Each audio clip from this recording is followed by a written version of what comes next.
A century-old war that is still alive, like the very first day.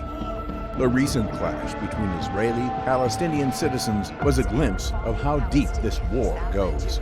And despite the world leaders doing their best to maintain peace between the two, more than tens of thousands of people have already died on both sides.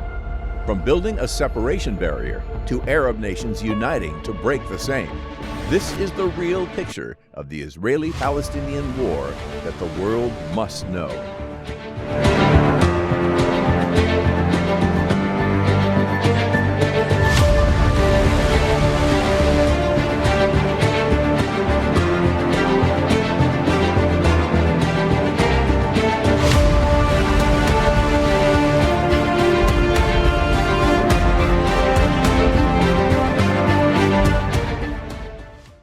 It was 2nd November 1917, a year before the end of the First World War. The United Kingdom's Foreign Secretary, Arthur Balfour, wrote this letter to the leader of the British Jewish community that could change the entire future of this region.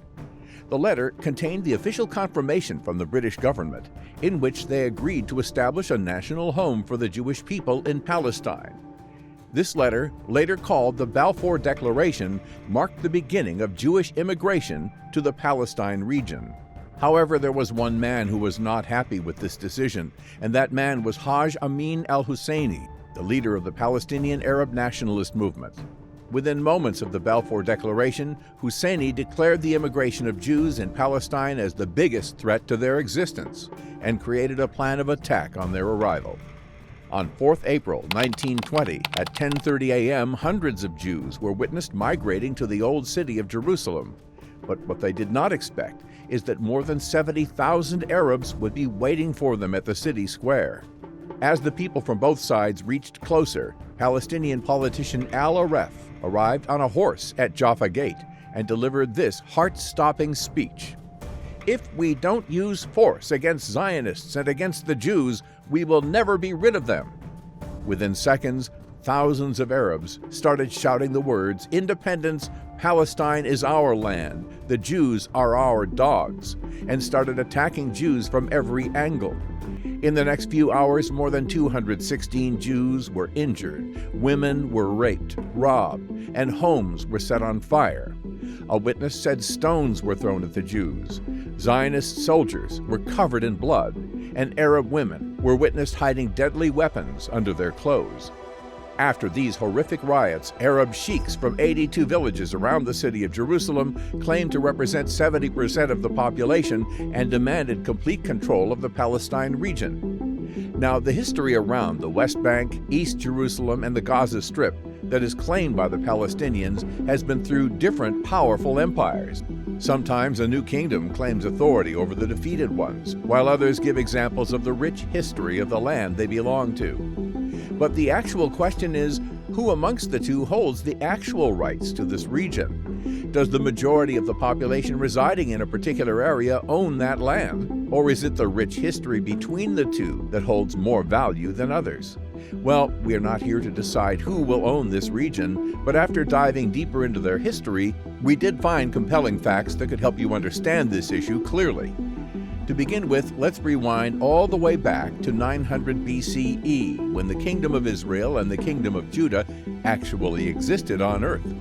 As per this map, you can see how they ruled over present Israel and Palestine region, including the Gaza Strip and the West Bank.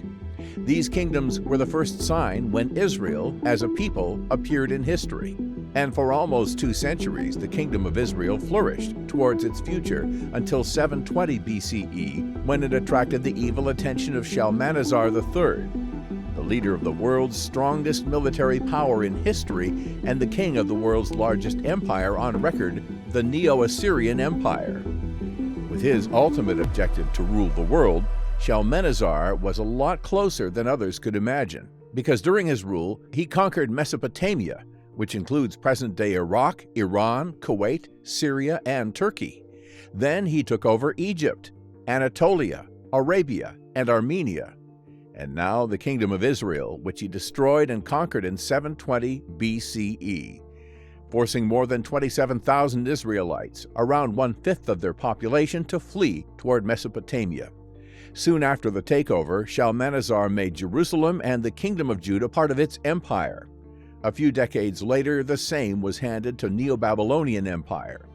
However, when the Kingdom of Judah revolted against the king of the Neo-Babylonian Empire, King Nebuchadnezzar II decided to destroy the existence of the Israeli people and burned Jerusalem and Solomon's temple right in front of their eyes, forcing the Israeli people to exile in Babylon and become prisoners of the Neo-Babylonian Empire. So this was just a glimpse into the origin of Jews on earth. But what about the Arab Palestinians, and how did they arrive in this region? For this, let's fast forward to the 7th century CE, when Arab Rashidun conquered the Levant region, which consisted of modern-day Israel, Lebanon, Jordan, and Syria. Soon after, they were succeeded by Arab-speaking Muslim dynasties such as the Umayyads, Abbasids, and the Fatimids. As Arab Muslims prevailed in the region for several centuries, the majority of the population, including Romans, either adopted the Arab culture or converted themselves to Islam. If you look at present-day Palestinians, they have Arab and Islamic identities. However, according to Walid Khalidi, a Palestinian historian who spent the majority of his life writing about the Palestinian exodus, the Palestinians considered themselves to be descendants not only from Arab conquerors of the 7th century, but also from the indigenous peoples who had lived in the country since time immemorial. So, as we now know who arrived first in this region, it is significant to find out why Israel-Palestine conflicts are so deeply wounded, and why they haven't been able to reach a peaceful agreement. Because if you look at these recent news snaps, the conflicts between the two are boiling more than ever before. For example, violence erupts at Jerusalem's holy site for the second night. The Israeli army kills an alleged Palestinian attacker in West Bank, and another effort by leading countries like China, where it has recently offered to mediate in their conflict. Well, for one, was, of course, the Balfour Declaration when the United Kingdom conquered the Palestine region during World War I and decided to hand it over to the Israeli people. And second was the thousands of years-old desire by the Jewish people to return to their original land that existed during the Kingdom of Israel and the Kingdom of Judah. In 1897, this desire ignited to an all-time high when hundreds of Jewish leaders from 17 countries publicly declared to establish their homeland in the Palestine region. That declaration happened at the first Zionist Congress in Basel, Switzerland. Theodor Herzl, a Jewish political activist and the founder of this movement, laid down these objectives about the future of Jews: to provide Jewish people a publicly and legally assured home in Palestine, the federation of all Jews into groups so that they could unite towards a common objective, the strengthening of Jewish feeling and consciousness, taking every step to ensure this purpose is achieved. Of course, the Palestinians would not accept these objectives, and their anger toward the Zionist Congress was openly witnessed through this newspaper footage. They referred to the crocodiles in this image as Zionists or Jews, and the man standing as a British officer, indicating how Zionist crocodiles will eat Arabs. The heading said, "The Zionist crocodile to Palestinian Arabs, don't be afraid, I will swallow you peacefully." But it was only after 14th May 1948 that a taunting war of words between the two turned into a deadly war. Because on this day, the executive head of the World Zionist Organization, David Ben-Gurion, formally declared the establishment of the State of Israel in the Palestine region. So, on the one hand, this declaration marked Independence Day for the Israeli people, a moment of immense celebration. But on the other hand, it gave birth to the Israeli-Arab War of 1948. On the same day, the Arab states, including Egypt, Iraq, Jordan, Lebanon, Saudi Arabia, Syria, and Yemen, expressed complete support for the Arab Palestinians, and the very next morning their forces from Iraq were witnessed entering the Palestine region. Within a few hours of entering the region, the Arab forces began controlling the Arab areas by heavily attacking the Israeli forces and several Jewish settlements. But as easy as it looked to the Arab forces, they enormously underestimated the power of the Israeli military. From powerful tanks to warplanes, the Israeli military was more advanced than anyone could imagine. Specifically speaking, they had 3 million 9mm bullets, 150,000 Mills grenades, 16,000 submachine guns, Boeing B-17 Fortress bombers, 10,000 rifles, and enough arms to deter Arab forces back to their land. As a result, more than 700,000 Palestinians fled the region that Israel captured. But West Bank and Gaza Strip were still left to be taken over because West Bank was captured by Jordan and Gaza Strip by Egypt. However, the Arab forces suffered a massive blow when they faced the Israeli military in the 1967 Six-Day War. And the root cause of this devastating war began with this man, Gamal Abdel Nasser, the then president of Egypt. In order to pressure Israel's economy, Nasser blocked the Suez Canal and the Straits of Tiran, a region that provided freedom of navigation for Israeli vessels despite these waters being controlled by Egypt. This naive action by the Egyptian president turned into a deadly six-day war between the two.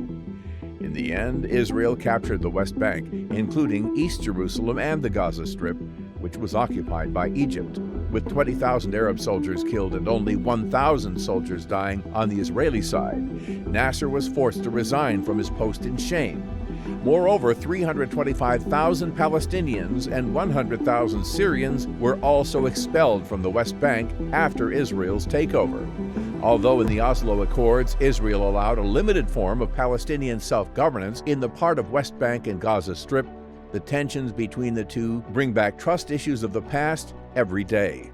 Not to forget, 77% of the Palestinians in the Gaza Strip and 46% of them in the West Bank support armed attacks against Israeli citizens, so you can imagine why these crises are igniting even today. So what are your views on the Israel-Palestine crisis? Tell us in the comments section below. I hope you liked this video. Don't forget to subscribe to our channel and press the like button if you like this video. Thank you so much for watching.